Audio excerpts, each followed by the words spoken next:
Hey, I'm Kara Guiff from Guiff Goodies for Education, and I'm here today to teach you about stress management for students, for teachers, and for parents. Let's face it, everyone has more stress than ever in these times we're living in, and we all could use a little help. Let me shrink myself down so we can get started.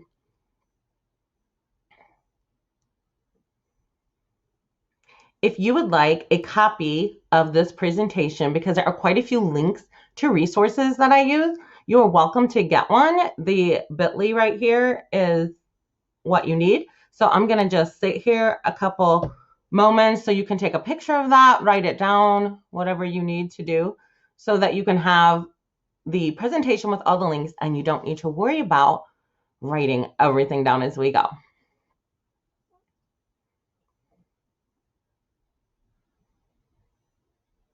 Okay, a little bit about me.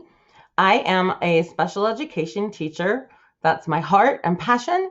And I currently am a blended learning teacher and a special education teacher at White's Junior Senior High, which is an alternative school in Wabash, Indiana. We actually are completely virtual at this point, and we accept students all over the state of Indiana. Students who are expelled can even come to our school, which is kind of unheard of in Indiana for a public school. So we reach out to those kids who are struggling and help them achieve their dreams via getting a high school diploma. This is how you can contact me. I love to share ideas and get ideas from other teachers. And I have a Facebook group called Thriving in SPED. If you look that up, you'll be able to request to join it. And I share lots of tips there, and people ask questions and we communicate, and just a really good group of people. So, about stress.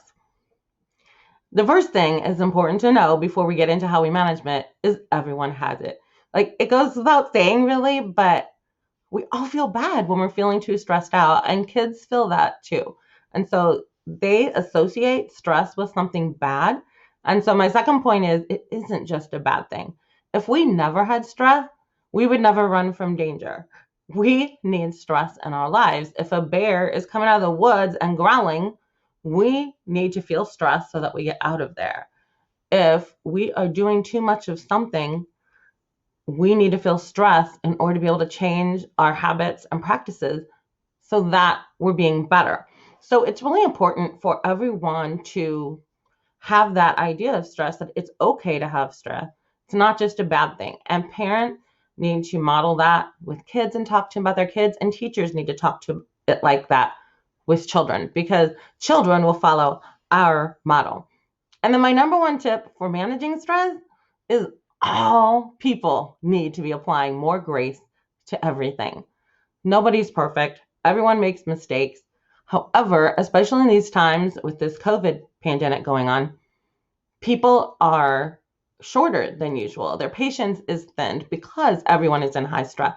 So if everyone practices giving more grace and assuming that somebody didn't mean to harm them, that somebody didn't mean to make their life harder, then that's going to make everybody have less stress. So grace is a super important thing to me in my life and my teaching practice. Time, also, anything you introduce to help your children or your students or yourself manage stress is going to take time. Most things don't work with just one. You have to first learn how to do what you're trying to do to manage your stress. And then second, you have to practice it so that it becomes automatic. And last but not least, do not get rid of all your expectations. That isn't the real world. It's not how any of us are going to live. Unless you are a person or you're working with a child who has a mental health diagnosis and their counselors and psychiatrists are recommending to get rid of expectations, usually the answer is not going to be get rid of expectations. And if somebody does recommend that, it's probably for a short period of time until that person can manage a little bit more expectation and start getting back on the road to that. Nobody goes through life without being expected to do something. So our initial inclination, I know as special education teachers, especially if we're working with life skill students, we just want to take away their stress. We want to get rid of what stresses them. But that very often is not helping them learn to manage their stress. So I'm passionate about that, and I wanted to put it out there. Okay, now the good stuff. The first thing I want to talk about is deep belly breathing. We all kind of have heard over time it's important to take deep breaths when you're feeling stressed, but there is actually a specific way you should do it. You have to fill your belly up, count, and then push your belly back in when you exhale the air. And this link right here is taking you to a video that is going to show you exactly how to do the diaphragmatic or deep belly breathing. And what's nice about it is the total video is only 2 minutes. So you can watch that, your students can watch it, and they can learn to deep breathe like this to release. 5-finger breathing is probably one of my favorite things that I use for myself, and I also use it for my students. And the reason that is because it's always with you. It's talking about your hand. So 5-finger breathing is this. I'm starting to get stressed by something. I'm like, oh my God, I can put my hand up. I don't have to put it up. I can have it on my lap. But for purposes of showing you, I'm going to hold my hand up. And basically, you start at the base of your thumb and you trace all of your fingers. And when you trace up a finger, you breathe in, and down, you breathe out. So breathe in, breathe out, breathe in, breathe out, breathe in, breathe out, breathe in, breathe out, breathe in, breathe out.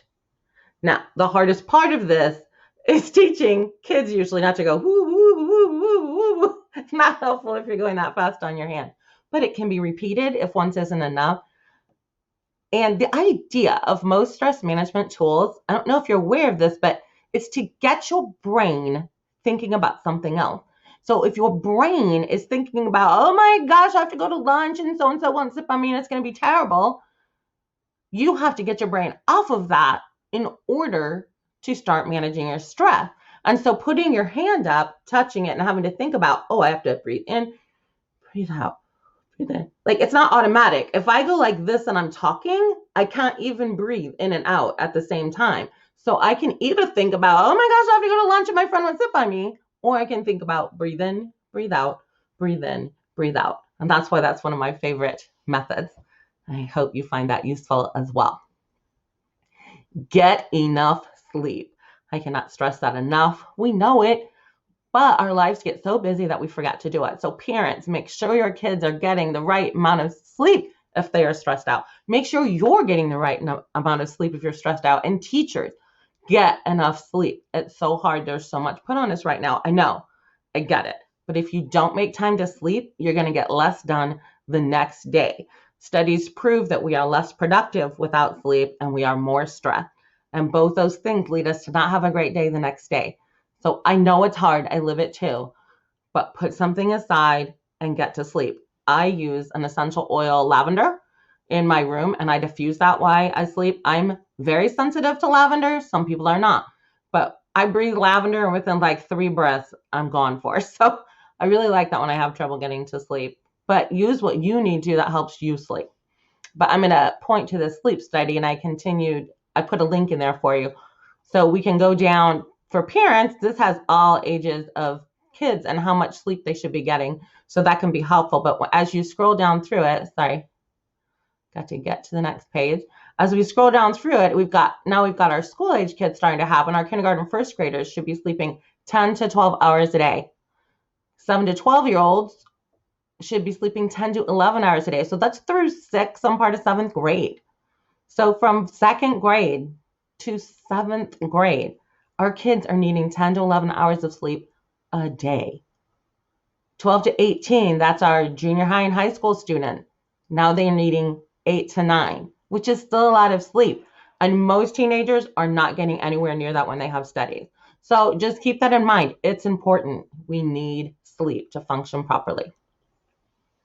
Movement. Movement is one of the best things to help get stress or build up stress out of our bodies, but also it can help transfer us in the moment if we do it to a routine. If we get our brain on trying to create a movement, then we're getting our brain off the stress we're thinking about. So Go Noodle is one of my favorite sites. It's a free site that you can get on. And there are tons of videos. I'm going to need to log in here. Let's hope it works. And there are tons of videos. Some are fun. Some are especially for stress management. But see, they're in different areas. So even if you're in the middle of math and you think, I need to get moving into my math because math stresses my kids out, there might be something in here for you to use for it. But I want to scroll down because there's an SEL and mindfulness one. And I love these labels: boost confidence, build compassion, enhance focus. I actually use these enhanced focus one for my students before math class because math class does not make them want to focus. There's a managed stress category. That's the one I'm going to click on today. And so we have all of this stuff, and they're for all different ages. Obviously, some are geared toward younger students.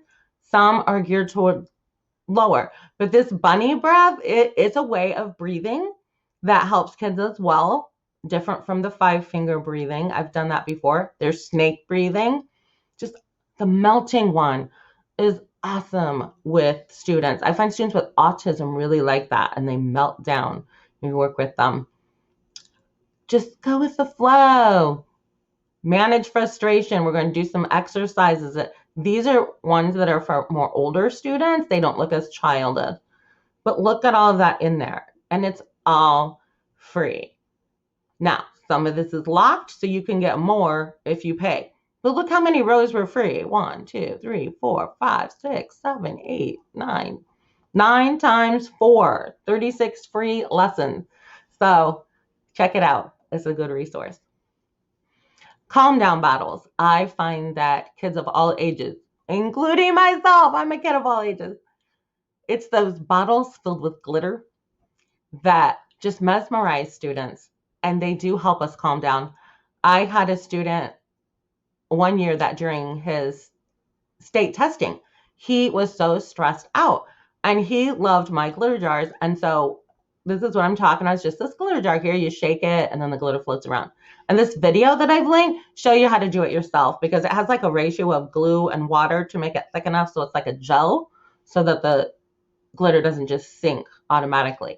So I put that video in there for you. But I had a student who would carry the glitter chart during testing. And we worked up from doing 1 question, shake the glitter jar, 2 questions, until finally he could do 5 questions before he had to shake that glitter jar. I'm telling you, it was still one of the longest standardized testing sessions I've had with a student, but he was able to be successful in giving effort with that glitter bottle break. So just a way of how I use it. Calming apps are amazing for tablets, devices, Android and Apple phone. Whatever you have, calming apps can be your friend, whether you're an adult or a student. I use them for junior high students and let them just have their phones out, and they knew they could use the calming app when they got too stressed out. And so if you teach them how to use it with fidelity, they're going to use it. Okay, there's always those students who are going to abuse things, and you have to deal with that in procedures and disciplinary, which isn't what this session is about today. But don't be afraid to introduce things to your kids because, oh no, they might get in trouble with it, because that might just be the thing they need to be successful. So don't limit yourself because you're afraid of what might happen. Wait and see what happens. It might be better than you think. So I've just linked here a bunch of calming apps for you. They kind of explain what they do and which version, if they're on Android or Apple, if they're free totally or free within app. So there's some of all on here, and you just find ones that you like. My favorite isn't actually on this list. It's called Stop, Think, and Breathe. And you can get it in the App Store for Android or Apple, but it's my favorite one to use. Again, it's called Stop, Think, and Breathe. And then preferred activities. This is something else I don't want you to be afraid to allow. I know sometimes as parents and as teachers, we think, well, if they get to do what they want, they're never going to do the work I want them to do. And so I'm like rewarding them for being stressed out about not wanting to work. If you get in that mind frame, then that's exactly how it's going to be seen. But if you do it, set it up in advance so that the student knows, okay, when you feel stressed, you can flip a 5-minute timer to your preferred activity, then come back and work some more. And then if they start just doing it for fun, which you can tell, we know, you have conversations about how they're going to lose it. But the thing is, when I'm stressed out, it doesn't help me to do what you want me to do to de-stress myself. I need to do what I need to do to de-stress myself. And for me, the number one thing is jigsaw puzzles.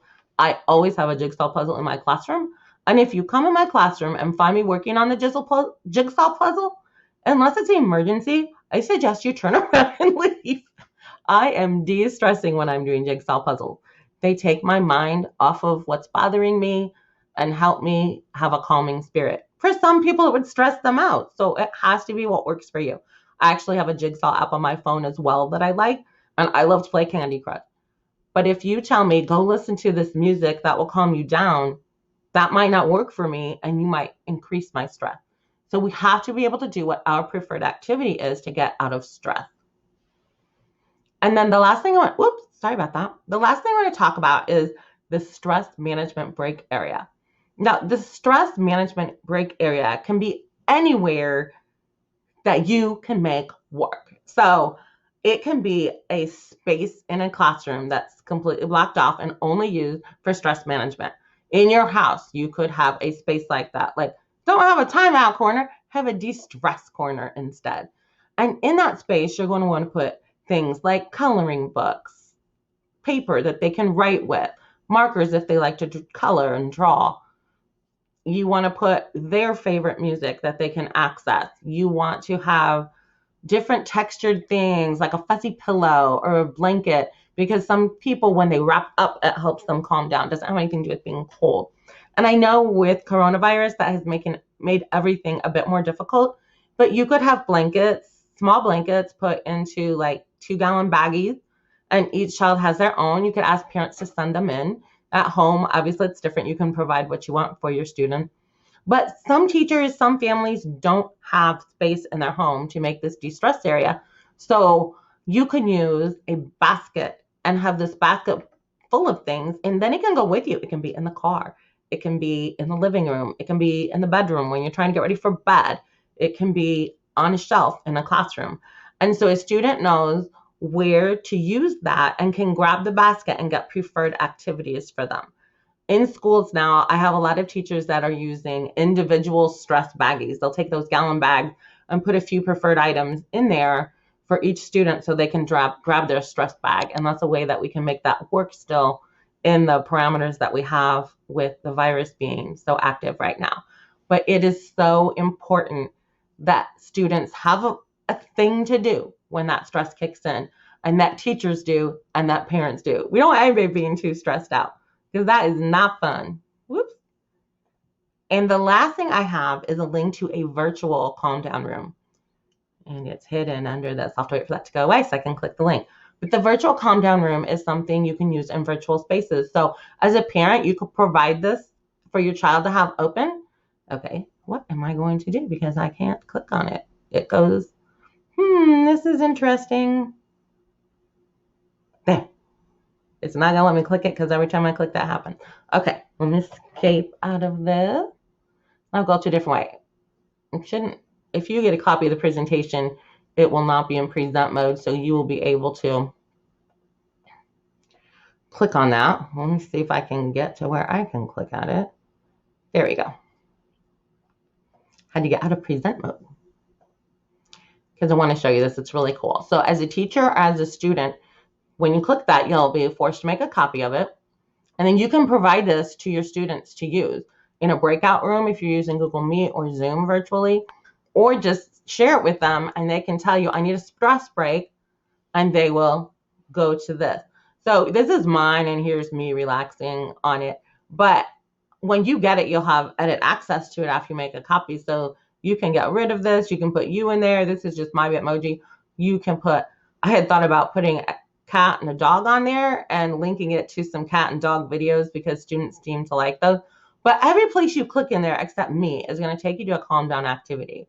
So if I click on this vase, I'm going to get watch people make pottery, and that can be very calming. If I click on this one, I think I'm getting water stuff because that was a water bottle. And I always have to get this silly commercial.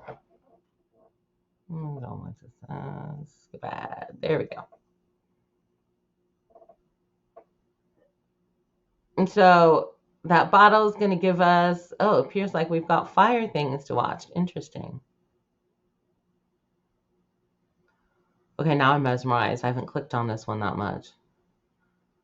Somebody suggested this site to me, and so I didn't know this one was in it. Interesting. It's kind of like mesmerizing to watch. So he's dipping it in something, and then it's going to be flaming apparently. Wow.